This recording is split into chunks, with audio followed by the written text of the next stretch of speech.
So, it is right now 7 a.m. Irish time. I have uploaded how many videos in the last 15 hours? I have uploaded 21 videos and streamed for 3 hours.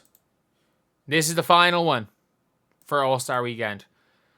You better believe I told you guys I was going to make the most of the old I was going to make the most of the time that I have left. And if you guys are new to the channel, subscribe. If we can get to 24.3k subscribers by the end of the day, it'd be incredible. But that was a perfect All-Star weekend. I'll talk tomorrow when I actually can get some sleep about how important the whole thing was for how much better it was than the men's. But this was the perfect All-Star weekend. So you have Caitlin Clark balling.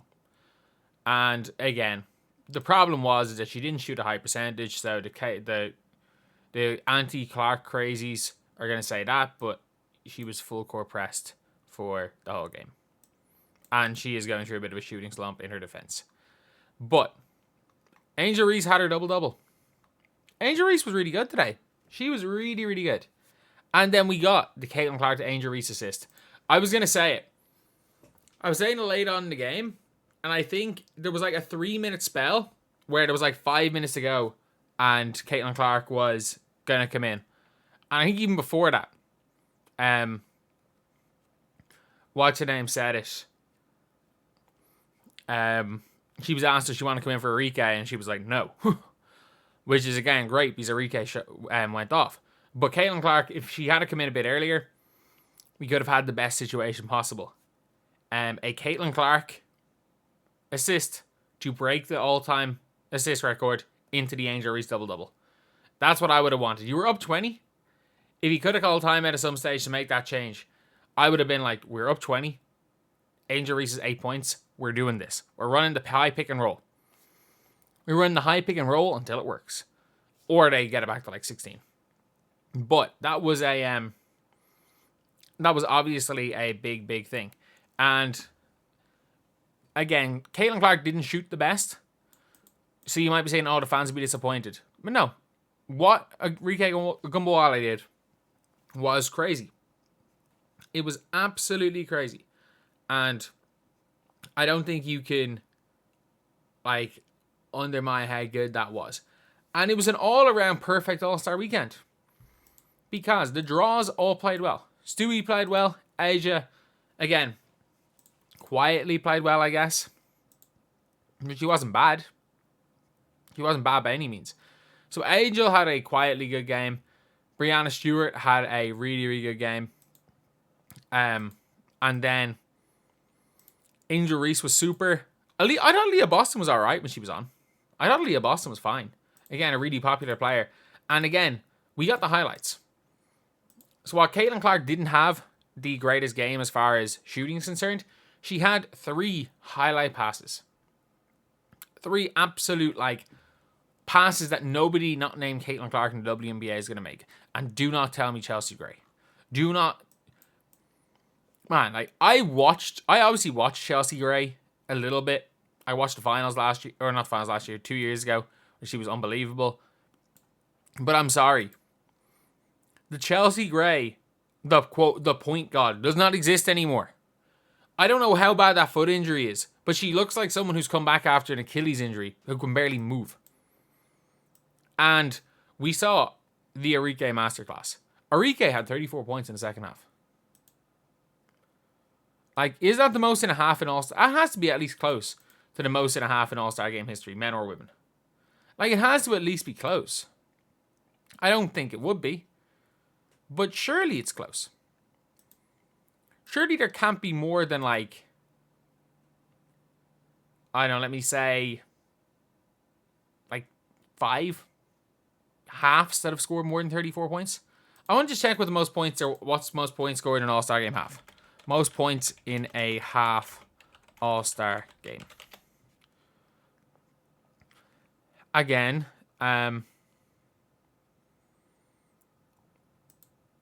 Jason Tatum put up 55 is the record.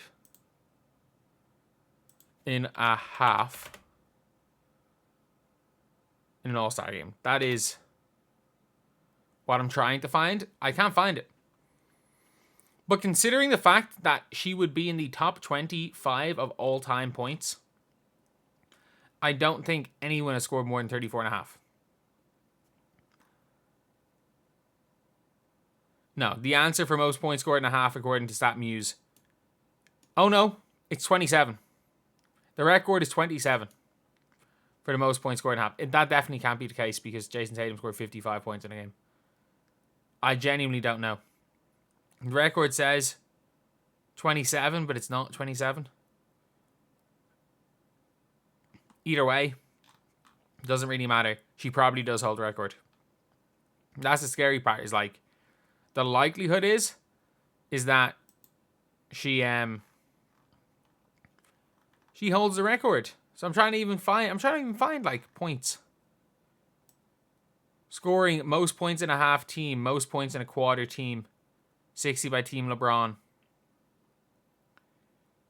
I can't find it. I'm actually looking and I'm like, did she actually break the record? It's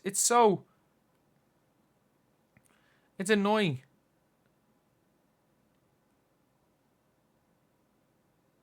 Okay, there we go. Like, why is scoring most points in... Oh, no, 40. Cat scored 40 and a half. This year. Cat scored 31 and a quarter. What is going on? What the hell happened to All-Star Weekend? But we also got to see the happy ending. We got to see the coach that we all hate lose. Look, I don't think any American is going to be cheering against their Olympic team.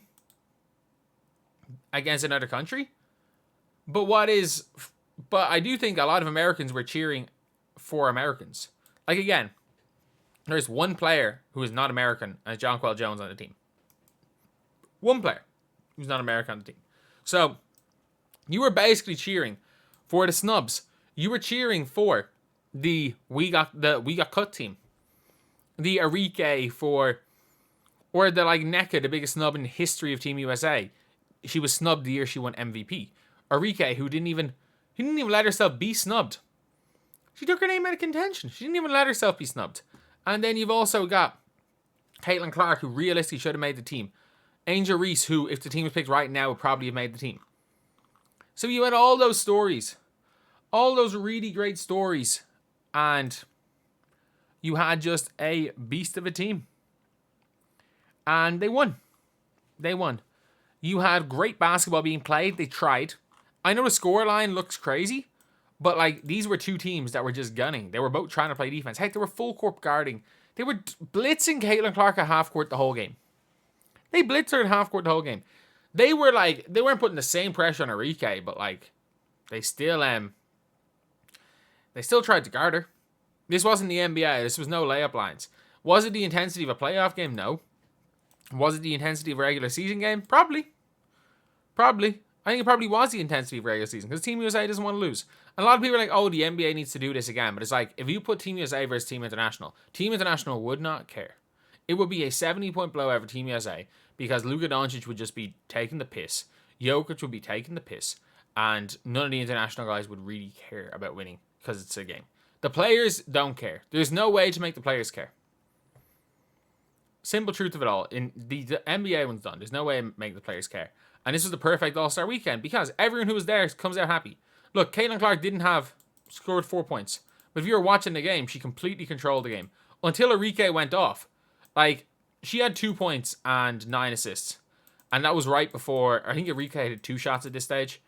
And I think Arike maybe had like 6 or 8 points. I was like, as of this point right now, Caitlin Clark is the MVP of this game if Team USA win, or Team WNBA win. And then after that, Arike just went nuclear. But also, Angel Reese hooped. Angel Reese hooped. One of the most popular players hooped. I thought Leah Boston was pretty good. All the players that people wanted to see hooped. Which is all you can ask for. And obviously on Team USA, as much as people do like the likes of Sabrina Ionescu, Jackie Young, everyone wanted to watch Team WNBA lose. Mostly because of their coach, not even their players. And they lost. All around a good day for most people.